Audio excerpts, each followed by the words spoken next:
Namaku Suri Wijaya. Dulu aku CEO startup medis yang berkembang pesat di Jakarta. Namun, dalam sekejap perusahaanku bangkrut setelah investor menarik dana dan reputasiku dihancurkan oleh pihak yang lebih kuat.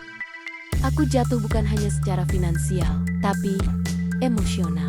Kesedihan itu berasal dari luka lama.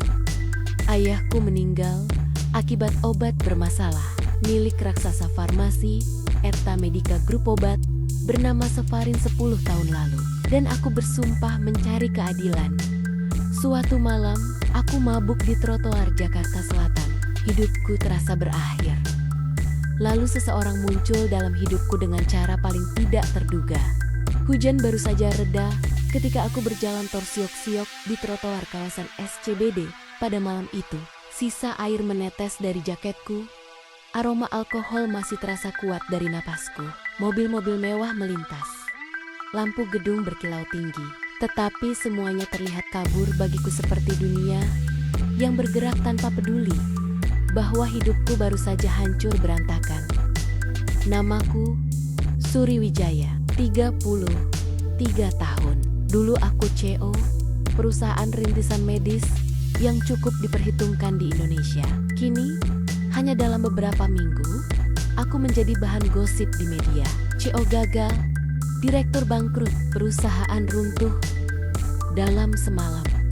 Judul-judul itu memenuhi beranda berita. Orang-orang tidak tahu. Aku tidak terpuruk karena uang. Aku terpuruk karena tujuan hidupku kandas. Aku membangun perusahaanku demi membuktikan bahwa obat Sefarin milik Erta Medica Grup perusahaan farmasi raksasa Indonesia telah menyebabkan kematian ayahku 10 tahun lalu. Aku ingin mengubah dunia medis agar tidak ada keluarga lain yang merasakan kehilangan yang sama. Namun justru karena perjuanganku itu, perusahaan besar menghancurkan reputasiku. Aku berjalan tanpa arah, mencoba menahan air mata yang tidak mau berhenti sejak tadi sore. Bangkrut dan difitnah itulah kombinasi yang membuatku menghabiskan malam dengan minuman keras. Saat itulah aku terpeleset di trotoar licin depan minimarket 24 jam. Aku hampir jatuh, tapi sebuah tangan cekatan menangkap lenganku. Hati-hati, Bu, aku mendongak. Seorang lelaki muda berdiri di depanku. Sekilas, ia tampak seperti pemuda gelandangan kaos lusuh, sweater kecoklatan yang sudah memudar, dan ransel tua di punggungnya. Namun wajahnya bersih, garis rahangnya tegas, dan matanya bening, jernih, seolah tidak sejalan dengan penampilan sederhananya. Aku terdiam beberapa detik, entah karena alkohol, atau karena lelaki itu terlalu tampan. Dalam cahaya lampu minimarket, aku merasa seluruh dunia berhenti sejenak. Sorry, gumamku, menahan kepalaku yang berputar. Ia tersenyum kecil, senyum yang tidak dibuat-buat. Ibu, baik-baik saja, kelihatannya habis kena masalah besar ya. Aku tersenyum getir. Kalau saja ia tahu, namun aku tidak menjawab. Aku hanya memandangnya sambil mencoba berdiri tegak. Ia masih memegang lenganku, memastikan aku tidak jatuh lagi. Hujan rintik mulai turun lagi. Udara Jakarta terasa lembab dan menusuk tulang. Pemuda itu melihatku dari ujung rambut hingga sepatu hak tinggiku yang basah. Tapi tatapannya bukan tatapan meremehkan atau penasaran seperti orang-orang lain. Justru tatapan yang peduli. Peduli kepadaku, orang asing yang mabuk. Aku menatap wajahnya lebih lama. Walau pakaiannya lusuh, ia sama sekali tidak terlihat seperti orang yang kehilangan arah hidup. Ada ketenangan aneh dalam sorot matanya, ketenangan seseorang yang tahu lebih banyak daripada yang terlihat. Kamu tinggal di mana? Ia sedikit tersenyum kecut. Tidak tentu, Bu. Kadang di rumah teman, kadang di musola dekat kampus. Kalau sudah malam sekali, aku mengerutkan kening. Kamu kuliah? Ya, lagi ambil kelas paruh waktu. Jadi apa saja dikerjain? Buat nambah uang makan. Suaranya jujur, polos, dan tenang. Aku menghela napas panjang. Sebagian diriku yang mabuk, sebagian lagi yang putus asa. membuatku melakukan sesuatu yang tak akan pernah kulakukan dalam keadaan normal. Kalau begitu, mau ikut aku? Ia tampak terkejut, namun tidak mundur. Maksud ibu? Aku menatap langsung ke matanya. Aku butuh orang bantu-bantu di rumah. Bersih, atau apa saja. Aku bayar 2 juta seminggu. Ia memandangku lama, seolah mencoba membaca hatiku. Kemudian ia menjawab, "Nama saya Rehan, Bu. Kalau itu bisa membantu ibu, saya bersedia." Kami saling menatap beberapa detik. Di antara suara kendaraan dan lampu neon minimarket, aku merasa seolah waktu berhenti. Aku tidak tahu siapa dirinya sebenarnya. Aku tidak tahu bahwa keputusan spontan itu akan mengubah seluruh hidupku. Aku tidak tahu bahwa lelaki yang tampak seperti orang tak punya arah itu sebenarnya seseorang yang jauh lebih besar daripada siapapun yang pernah kutemui. Saat Rehan mengangkat tas ranselnya dan berjalan mengiringiku, aku tidak menyadari bahwa aku baru saja mengundang miliarder muda paling berpengaruh di Indonesia masuk ke dalam hidupku. Yang kukira hanya pemuda gelandangan, ternyata adalah penyelamat yang sudah lama ditakdirkan bertemu denganku. Malam itu, ketika aku membawa Rehan masuk ke rumahku di Kemang, aku masih belum sadar betapa anehnya keputusan yang baru kuambil. Rumahku terlihat seperti museum besar, mewah, tetapi dingin dan terlalu sepi. Rehan berhenti di depan pintu masuk, menatap interior rumahku dengan diam. Bukan tatapan terpesona, melainkan tatapan orang yang mencoba memahami situasi baru dengan tenang. "Masuk saja," kataku sambil menyalakan lampu ruang tamu. Rehan mengangguk dan melangkah masuk. Gerakannya tenang, tidak kikuk, tidak canggung, berbeda dari pemuda yang kusebut pengangguran. Beberapa menit sebelumnya, aku menunjuk kamar tamu di lantai bawah. "Kamu bisa pakai kamar itu. Besok kita bicara soal rutinitas pekerjaan." "Baik, Bu. Terima kasih sudah menerima saya." Aku tidak menjawab. Kepalaku masih berat. Emosi dan alkohol berbaur menjadi satu. Namun, sebelum masuk ke kamarku, aku sempat menoleh. Rehan berdiri dengan postur tegap, sorot matanya tenang. Terlalu dewasa untuk seseorang yang mengaku mahasiswa yang tidur berpindah-pindah.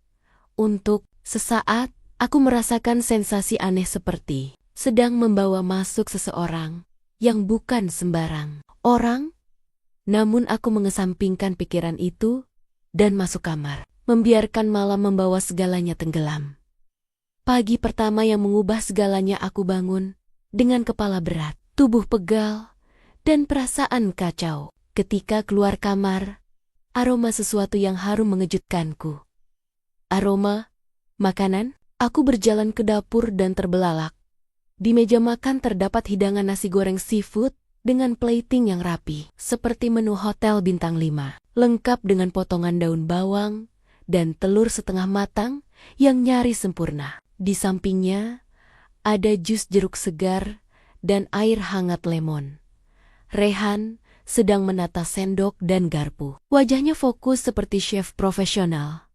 Ia menoleh ketika mendengar langkahku. "Pagi, Bu Suri, saya buatkan sarapan. Maaf kalau kurang cocok dengan selera ibu." Aku memandangnya lama. "Kamu bisa masak seperti ini?" Ia tersenyum pelan. "Dulu pernah kerja sambilan di dapur hotel. Hanya bantu-bantu. Tapi lama-lama belajar sendiri." Jawaban itu masuk akal. Tapi hatiku berkata lain. Tata caranya memotong sayur, cara ia menata makanan, cara ia mengatur suhu api, semuanya bukan sekadar belajar sambilan. Namun aku tidak mau banyak berpikir. Aku duduk dan mencicipi hidangannya. Dalam 2 detik, aku berhenti mengunyah. "Ini enak sekali. Syukurlah kalau cocok," jawab Rehan sambil sedikit menunduk. Ia terlihat terlalu santai, terlalu profesional, tidak seperti pemuda yang tadi malam menawar tidur seadanya di musola. Kejutan kedua setelah sarapan. Aku meminta Raihan membantu menyusun berkas risetku tentang obat Sefarin. Aku ingin mengirimkannya ke BPOM sebagai laporan lanjutan investigasi pribadi. Baru beberapa menit kujelaskan. Raihan bertanya, "Bu, sampel Sefarin yang Ibu analisis itu batch 2013 atau 2014? Aku spontan menoleh. "Kamu tahu soal batch obat?" Ia tersenyum samar. "Saya pernah belajar sedikit. Batch 2013 punya kandungan aditif berbeda dari ke 2014. Itu yang bikin reaksi sampingnya lebih parah." Aku terdiam. Aku baru mengetahui informasi itu 2 bulan lalu, melalui laporan internal yang butuh izin akses khusus. Bagaimana mungkin seorang pemuda serabutan tahu hal sedetail itu? Raihan melanjutkan, "Kalau Ibu mau, saya bisa bantu hubungi kenalan di BPOM untuk validasi data tambahan. Tapi tidak janji ya, Bu." Aku membeku di tempat. Kenalan di BPOM, seorang mahasiswa paruh waktu, punya akses ke pejabat BPOM, tidak masuk akal. Namun Raihan mengatakannya dengan cara yang begitu natural, seolah tidak menyadari betapa mencurigakannya hal itu. Kejutan ketiga, cara ia memandangku sepanjang siang. Raihan bekerja membersihkan rumah tanpa aku minta. Ia menata ruang tamu dengan presisi, merapikan rak buku yang bahkan aku sendiri jarang sentuh. Ia mendengarkan perintahku dengan hormat, namun bukan seperti pembantu, lebih seperti seseorang yang memang terbiasa bekerja dalam lingkungan profesional. Tapi yang membuatku paling tak nyaman adalah caranya memandangku. Bukan pandangan pria muda yang tergoda, bukan pandangan kasihan, namun pandangan seseorang yang sudah mengenalku jauh sebelum hari ini. Pandangan yang lembut, seolah ia menyimpan cerita yang tidak ku ketahui. Setiap kali aku bertanya sesuatu, ia selalu menjawab dengan tenang, seolah tidak pernah panik. Ia bergerak dengan percaya diri, seakan berada di tempat yang sudah sangat ia kenal. Semakin lama aku merasa bukan aku yang menerima Raihan, tapi Raihan yang sedang mengawasi dan memahami hidupku. Ada misteri besar dalam dirinya, sesuatu yang membuatku antara ingin menjauh atau justru ingin tahu lebih jauh siapa dirinya sebenarnya. Yang jelas, satu hal pasti, Raihan bukan hanya pemuda serabutan biasa. Dan aku, tanpa sadar, telah membuka pintu rumahku untuk seseorang yang membawa badai besar ke hidupku. Pagi itu, aku tiba di rumah sakit Bina Sehat dengan langkah berat. Sejak reputasiku dihancurkan oleh Erta Medica Group, suasana di rumah sakit tidak lagi bersahabat. Tatapan dokter dan perawat penuh bisik-bisik. Beberapa bahkan tereng-teranggen, menghindar seolah aku membawa masalah. Namun, aku tidak peduli. Aku datang untuk satu tujuan: melanjutkan investigasi pribadi terhadap obat Sefarin, obat yang merenggut nyawa ayahku. Aku membereskan rambutku, mengenakan jas lab, dan bersiap masuk ruang rapat dokter saat pintu terbuka. Dr. Arman Wijaya muncul, mantan kekasihku. Pria yang dulu sangat kupercayai, tetapi kini menjadi perpanjangan tangan Erta Medica Group. Ia tersenyum tipis, senyum yang hanya digunakan orang yang sedang menikmati kehancuran orang lain. Pagi, Suri, masih semangat mengejar ilusi itu? Aku menahan emosi. Aku tidak mengejar ilusi, Arman, aku mengejar kebenaran. Ia mendekat. Suaranya berubah pelan, tetapi mematikan. "Lebih baik hentikan. Kamu sudah cukup membuat masalah." Atasan mulai tidak suka dengan obsesimu. Aku menatapnya tajam. Atasan? Atau Erta Medica? Ia terdiam sepersekian detik, cukup untuk membuktikan bahwa aku benar. Arman adalah pion, dan pion selalu dikorbankan dalam permainan besar. Aku masuk ruang rapat tanpa menunggu jawabannya. Data yang hilang setelah rapat yang tidak produktif. Aku menuju ruang penelitian. Di sana aku menyimpan data analisis mikrobiokimia Sefarin yang sangat penting. Namun saat membuka komputer, semuanya hilang. Semua file, semua laporan, Semua bukti klinis yang kukumpulkan selama berbulan-bulan hilang. Aku gemetar. Tidak mungkin. Pintu terbuka. Arman masuk dengan ekspresi pura-pura terkejut. Loh, datamu hilang. Waduh, harusnya kamu lebih hati-hati. Nada suaranya sinis, sangat sinis. Aku mengepalkan tangan. Kamu yang lakukan ini. Ia mendekat. Suri, dengar, kamu sudah tidak punya tempat di sini. Berhentilah sebelum semua semakin buruk untukmu. Aku ingin menamparnya. Namun aku tahu, permainan ini jauh lebih besar dari Arman. Erta Medica Group punya kekuatan untuk menghancurkan siapa saja. Dan mereka sudah mulai menghancurkanku ketika dunia meruntuhkanmu. Raihan muncul saat pulang ke rumah. Aku mendapati Raihan sedang menata rak buku sambil mendengarkan musik klasik pelan. Ia menoleh, begitu melihat wajahku yang penuh emosi. Bu Suri, kenapa? Ada masalah? Air mataku jatuh tanpa bisa aku tahan. Mereka hilangkan dataku. Semua laporan tentang obat itu. Raihan berhenti sejenak, lalu mematikan musik. Ia mendekat, tetapi tidak menyentuhku. Sikapnya sopan, tapi tatapannya sakit, seolah melihatku terluka, membuatnya marah. Siapa yang hilangkan? Aku terisak. Arman dan Erta Medica. Mereka ingin menghancurkanku. Raihan mengangguk pelan. Berikan saya waktu 3 jam. Aku mengerutkan kening. Untuk apa? Untuk apa? Untuk mengembalikan semuanya. Ia mengambil laptopku dan duduk di meja makan. Gerakannya cepat, presisi, seperti seseorang yang sudah terbiasa bekerja di lingkungan bertekanan tinggi. Ia membuka terminal sistem, memasukkan kode-kode yang aku bahkan belum pernah lihat. Kamu? Hacker? Bukan. Jawabnya santai. Saya cuma pernah belajar sedikit tentang sistem keamanan data. Namun cara ia bekerja tidak sedikit. Ia seperti profesional. Sangat profesional. 30 menit berlalu. Raihan berkata, Bu Suri, ayo, lihat. Ia memutar laptop ke arahku. Mataku melebar. Datanya, kembali. Semuanya. Tidak hanya kembali formatnya sudah dibersihkan, diberi watermark, dan dibuat backup otomatis ke 3 server berbeda. Kakakmu?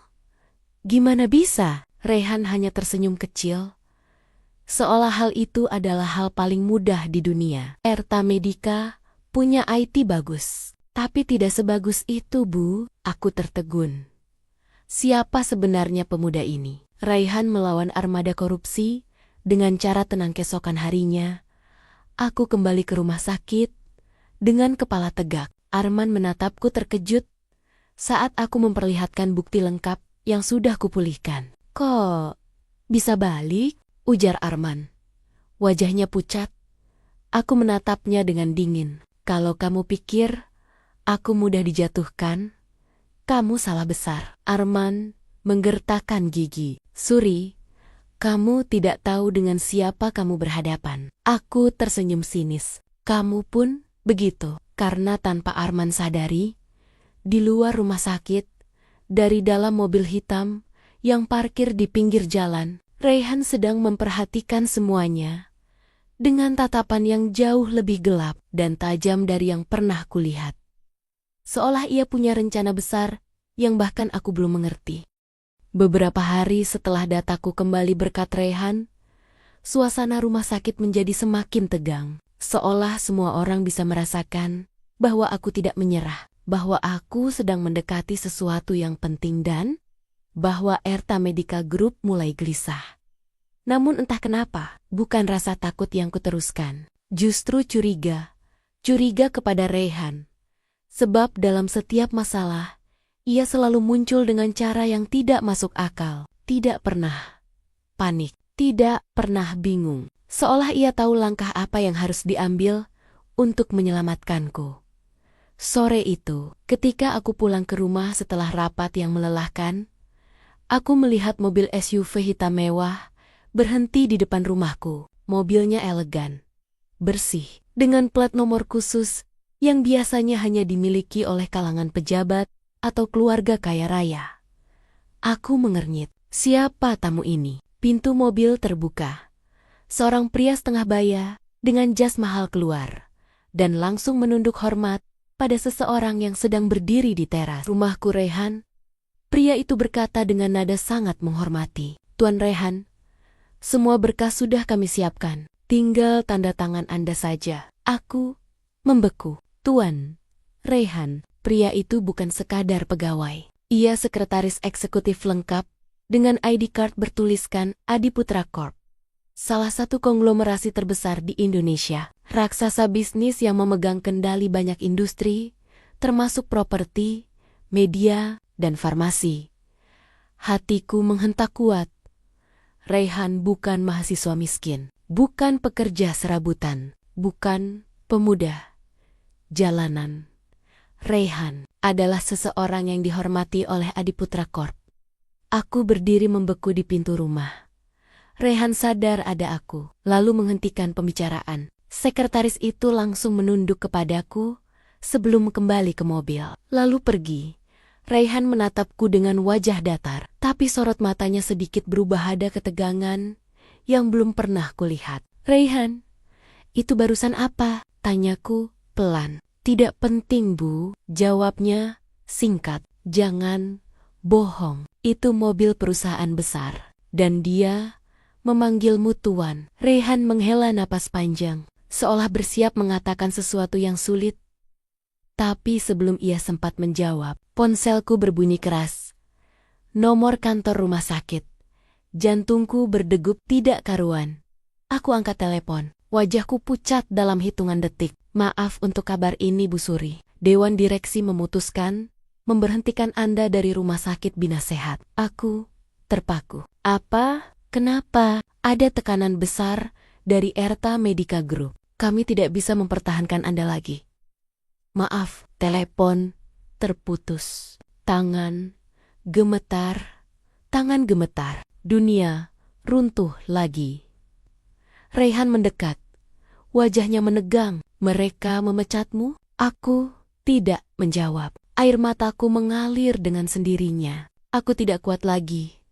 Semua perjuanganku, semua bukti, semua kebenaran ditutup oleh kekuasaan besar Erta Medica. Aku ingin berteriak, ingin marah, ingin menghancurkan sesuatu, tapi tubuhku kaku. Aku merasa gagal sebagai anak, sebagai dokter, sebagai manusia. Rehan memandangku lama, lalu menarik napas dalam. Bu Suri, ada sesuatu yang harus saya katakan. Aku mengangkat wajahku yang penuh air mata. Apalagi? Rehan, mau bilang kamu bukan orang yang aku kira? Mau bilang kamu juga ikut membohongiku? Rehan tak tersinggung. Ia justru mendekat perlahan. Lalu berkata, saya tidak pernah membohongi ibu. Saya hanya menyembunyikan sesuatu. Apa? Tatapannya berubah lembut, tapi keras di saat yang sama, seperti seseorang yang sudah tidak bisa menyembunyikan kebenaran lagi. Saya bukan mahasiswa dan bukan pengangguran. Nama saya bukan Rehan semata. Nama lengkap saya Rehan Adiputra Wijaya. Dunia berhenti di detik itu. Adiputra Wijaya, keluarga yang memimpin salah satu kekuatan ekonomi terbesar di Indonesia. Aku mundur setengah langkah. Kamu, pewaris Adiputra Corp? Rehan mengangguk. Saya menyamar, bukan untuk menipu ibu, tapi untuk mencari dokter yang benar-benar peduli terhadap kasus Safarin. Saya ingin menemukan seseorang yang mengerti mengapa saya melakukan ini. Aku gemetar. Mengapa kau melakukan ini, Rehan? Ia menatapku dengan mata yang perlahan memerah. Karena ibuku meninggal akibat overdosis Safarin yang salah produksi, sama seperti ayah ibu. Aku terdiam, tidak bisa bernapas, tidak bisa bicara. Rehan melanjutkan. Suaranya berat oleh luka masa lalu. Saya sudah menghabiskan bertahan-tahan mencari kebenaran. Dan kemudian saya menemukan Anda, dokter, yang tidak menyerah, yang berani melawan perusahaan besar. Saya butuh Anda, Bu, untuk menghancurkan Sefarin dan semua kebohongan di baliknya. Aku menutup mulutku, menahan isakan. Raihan bukan penyelamat acak, ia juga korban. Dan kini, dua korban bertemu dalam satu perjuangan. Namun di balik semua itu, aku tahu satu hal. Raihan tidak masuk ke hidupku secara kebetulan. Ia masuk untuk mengubah segalanya. Sejak identitas Raihan terbongkar, hidupku berubah drastis. Ada kekaguman, ada ketakutan, ada rasa hangat yang tidak mau kuakui. Namun yang paling penting, kami kini berada dalam bahaya besar. Erta Medica Group yang selama ini bersembunyi di balik kekuasaan, tidak lagi sabar melihat kami menggali kebenaran. Dan orang paling berbahaya di dalamnya adalah Bram Adiputra, paman Raihan pria yang selama bertahun-tahun mengelola bisnis gelap dalam tubuh perusahaan raksasa itu. Apa yang tidak kami sadari adalah mereka sudah mengawasi setiap langkah kami. Penculikan di parkiran rumah sakit hari itu. Aku datang ke rumah sakit Bina Sehat untuk mengambil beberapa sampel dan catatan kasus selama Sefarin. Raihan ingin mengetahui badge yang digunakan pada pasien yang meninggal di tahun-tahun tertentu. Saat aku berjalan menuju parkiran basement, ponselku berbunyi. Raihan, Bu Suri, jangan keluar dulu. Saya, panggilan terputus. Aku berhenti, dan tiba-tiba kain hitam menutup kepalaku dari belakang. Tolong, suaraku teredam. Seseorang atau mungkin dua orang menyeretku masuk ke dalam mobil. Aku menendang, mencakar, memukul, tapi tubuhku jauh lebih kecil dibanding mereka. Aku dipaksa masuk ke belakang mobil box tanpa plat nomor. Seseorang berkata, "Cepat, arahkan ke gudang Bekasi." Gudang Bekasi? Dadaku membeku. Aku mencoba meraba sekitar, tapi tangan dan kakiku diikat. Mobil melaju cepat, mencium bau obat kimia, bensin, dan debu. Dalam kegelapan, aku hanya bisa berpikir satu hal. Raihan akan mencari aku. Dia pasti mencari aku. Mobil berhenti setelah perjalanan panjang. Kain di kepalaku ditarik paksa. Aku berada di sebuah gudang besar, dengan drum logam dan dus-dus obat bertumpuk tinggi. Di depanku berdiri dua pria. Salah satunya, Arman, mantan kekasihku yang kini tampak panik dan ketakutan. Di sampingnya, seorang pria berperawakan besar dengan mata tajam, Bram Adiputra, paman Raihan. Akhirnya, kita bertemu, Bu Suri, ujarnya dingin. Kau sudah terlalu jauh menyelidik. Aku menggertakkan gigi. Kalian pembunuh. Sefarin sudah membunuh. Diam. Tamparan mendarat di pipiku. Rasanya panas, memalukan. Tetapi aku tidak memberi mereka kepuasan untuk melihatku hancur. Bram memberi isyarat pada orang-orangnya. Mereka membawa sebuah botol kecil dengan label yang membuat jantungku berhenti. Sefarin, batch ke-2014. Jika kau menelan ini, kata Bram, kau akan mati seperti pasien-pasien lain, dan kami tinggal menyalahkanmu sebagai pengguna obat terlarang. Masalah selesai. Air mataku mengalir, bukan karena takut mati, tapi karena aku belum melihat akhir dari perjuangan ayahku. Bram, kamu pengecut, kataku dengan suara gemetar. Kamu bahkan tidak berani menghadapi kebenaran. Bram tertawa. Kebenaran di negeri ini, Suri, kekuasaan lebih kuat daripada kebenaran. Ia mencengkeram rambutku, memaksa mulutku terbuka. Minum, habis perkara. Aku berjuang sekuat tenaga, menendang, mendorong, menggigit, tetapi aku terlalu lemah untuk melawan pria bertubuh besar itu. Botol itu sudah di dekat bibirku. Ketika brak, pintu gudang ditendang terbuka keras. Suara langkah cepat bergema. Cahaya senter menyilaukan mata. Dan kemudian, aku melihat sosok itu, Raihan, dengan jas hitam, wajah marah, dan napas terengah seperti baru saja berlari sejauh mungkin untuk menyelamatkanku. Di belakangnya, beberapa anggota tim keamanan Adiputra Corp ikut masuk sambil membawa pentungan dan alat kejut listrik. Lepaskan dia. Bram melangkah mundur. Raihan, kau tidak seharusnya. Diam. Suara Raihan rendah dan tajam. Tidak pernah sebelumnya aku melihat tatapan mata seseorang yang begitu siap menghancurkan apapun demi melindungi orang yang ia sayangi. Dalam detik itu, Raihan tampak bukan seperti pemuda yang tinggal di rumahku. Bukan majikan, berpura-pura, tapi singa muda yang akhirnya membuka cakarnya. Ia berlari padaku, memutuskan ikatan dengan tangan gemetar, lalu memelukku erat. Suri, aku datang. Aku tidak akan biarkan siapapun menyakitimu lagi. Aku menangis terseduh di dadanya. Pertarungan terakhir para penjaga Bram mencoba melawan, tapi tim Raihan menghajar mereka cepat dan terlatih. Arman mencoba melarikan diri, namun ditangkap. Bram mencoba kabur lewat pintu belakang. Raihan mengejarnya. Aku memanggil namanya, namun tubuhku terlalu lemah. Salah satu tim keamanan memapahku, sementara aku menyaksikan dari jauh. Raihan menangkap pamannya tepat di pintu keluar. Berhenti, paman. Semua ini berakhir di sini. Bram mencibir. Kau pikir kau bisa hancurkan perusahaan keluarga sendiri? Raihan mengepalkan tangan, bukan menghancurkan. Membersihkan. Tim keamanan membekuk Bram dan membawanya pergi. Semua selesai. Setidaknya, untuk malam itu, epilog singkat part 5, saat aku duduk di ambulans, tubuh gemetar, Raihan menggenggam tanganku dengan hati-hati. Suri, aku hampir kehilanganmu. Aku menatapnya, mata basah. Terima kasih. Terima kasih, Raihan. Ia mendekatkan dahinya ke dahiku. Aku janji, mulai sekarang, tidak ada yang menyentuhmu tanpa melewati aku dulu. Dalam tatapan itu, aku tahu, bukan hanya nyawaku yang ia selamatkan. Ia juga menyelamatkan harapanku yang hilang.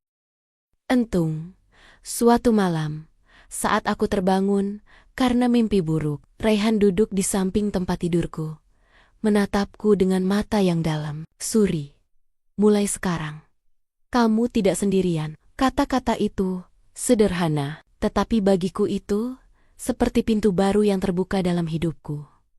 Raihan mengambil alih Erta Medica Group berapa minggu kemudian. Raihan menghadiri rapat besar direksi Adiputra Corp dan Erta Medica Group. Aku diundang untuk hadir sebagai saksi ahli. Suasana ruangan rapat lantai 30 sangat tegang. Para komisaris, investor besar, dan para pemegang saham besar menunggu keputusan final. Raihan berdiri di depan ruangan, mengenakan jas hitam elegan. Wajahnya tenang, namun tegas begitu, berbeda dari pemuda sederhana yang memasak di dapurku beberapa minggu lalu. Saya akan mengambil alih kepemimpinan penuh Erta Medica Group, katanya. Saya berjanji melakukan reformasi total mulai dari sistem produksi, audit, hingga transparansi obat. Seseorang bertanya, tapi itu berarti Anda menghancurkan produk andalan perusahaan sendiri. Kerugian bisa mencapai triliunan. Raihan menatap mereka satu persatu. Nyawa manusia tidak bisa dihitung dengan uang. Ruangan sunyi untuk pertama kalinya. Aku melihat seorang pemimpin sejati, bukan hanya pewaris kaya. Bukan hanya pria yang menyelamatkanku, tetapi seseorang yang memiliki hati dan keberanian untuk memperbaiki dunia. Ia melanjutkan, semua obat Sefarin ilegal akan dihancurkan. Keluarga korban akan menerima kompensasi penuh. Dan saya menunjuk Dr. Suriwijaya sebagai Kepala Etika Medis Nasional di bawah Adiputra Corp. Semua mata beralih padaku. Aku terkejut. Tidak siap. Tidak tahu harus berkata apa. Raihan menatapku sambil tersenyum lembut. Tidak ada yang lebih cocok daripada orang yang berani melawan ketidakadilan, meski harus kehilangan segalanya. Suara tepuk tangan memenuhi ruangan. Aku menunduk, menahan air mata, Dalam hati, aku berjanji untuk berjuang demi semua korban. Demi ayahku, demi ibunya, demi generasi setelah kami. Lamaran di bawah langit Bandung beberapa hari kemudian. Raihan mengajakku ke sebuah taman kecil di Bandung, tempat yang katanya punya kenangan khusus baginya. Taman kecil itu sederhana, penuh pohon kamboja, dengan bangku kayu tua di tengahnya. Waktu kecil, aku sering ke sini, katanya. Tempat ini yang membuatku berharap bisa sembuh dari luka. Kami duduk berdampingan. Angin sore berhembus lembut. Burung-burung beterbangan rendah di langit jingga. Tanpa berkata apa-apa, Raihan berdiri dan berlutut di hadapanku. Aku terkejut. Raihan, apa? Ia mengeluarkan cincin sederhana dengan batu kecil berwarna biru langit. Suri Wijaya, perempuan yang berani, kuat, dan penuh kasih. Aku mencintaimu sejak sebelum kita saling kenal. Sejak hari aku melihatmu berjuang demi kebenaran seorang diri. Aku tidak bisa berjanji hidup kita akan mudah, tapi aku bisa berjanji bahwa aku akan selalu berdiri di sisimu apapun yang terjadi. Air mataku jatuh tanpa ku cegah. Kamu mau menikah denganku? Aku menutup mulutku, tersenyum sambil menangis. Raihan, iya, aku mau. Ia memasangkan cincin itu ke jariku dan memelukku erat di bawah langit senja Bandung. Dengan hati yang penuh luka, tetapi akhirnya menemukan rumahnya. Aku tahu, aku tidak lagi sendirian. Perjuanganku tidak sia-sia, dan cinta yang datang terlambat tidak pernah benar-benar terlambat.